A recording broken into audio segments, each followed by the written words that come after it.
Sino ang mag-aalaga sa'yo kapag tumanda ka? Huminto ka sandali at makinig ng mabuti. Darating ang araw na sasabihin ng katawan mo, "Pagod na ako." At sa sandaling iyon, lahat ng bagay na binaliwala mo noon ay magsisimulang maningil. Akala mo ang mga anak mo ang mag-aalaga sa'yo.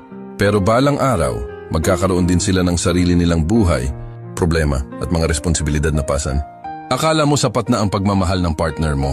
Pero iba ang realidad kapag araw-araw ng pagod at hirap ang kailangang harapin. Akala mo may sistema o pensyon na sasalo sa'yo. Pero ang totoo, walang darating para iligtas ka.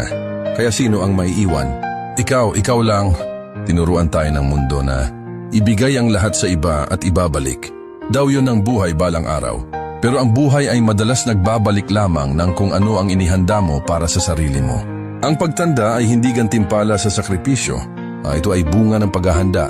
Ang mag-aalaga sa iyo balang araw ay ang mga ginagawa mo ngayon. Kung paano ka kumain, kung paano mo alagaan ang katawan mo, kung paano mo protektahan ang isip at kapayapaan mo. Bawat shortcut ay may kapalit na utang sa katawan. Bawat dahilan ay nagiging consequence paglipas ng panahon. Ang pagtanda ay hindi nagsisimula sa edad na 70.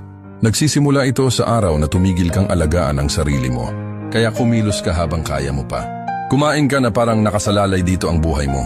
Dahil totoo naman, lumayo ka sa mga bagay at taong sumisira sa enerhiya mo. Matutong mapag-isa ng hindi nakakaramdam ng lungkot. Dahil sa huli, ikaw lang ang taong hindi kailanman iiwan ang sarili mo. At ito ang pinakamahalagang bahagi. Ang unahin ang sarili mo ay hindi pagiging makasarili. Ito ay survival. Kapag ikaw ang bumagsak, walang ibang bubuhat sa iyo. Kaya habang may oras pa, bumuo ka ng lakas. Alagaan mo ang kalusugan mo. Gumawa ka ng buhay na kayang sumuporta sa iyo kapag unti-unti nang nawawala ang lahat. Ikaw muna, ngayon na.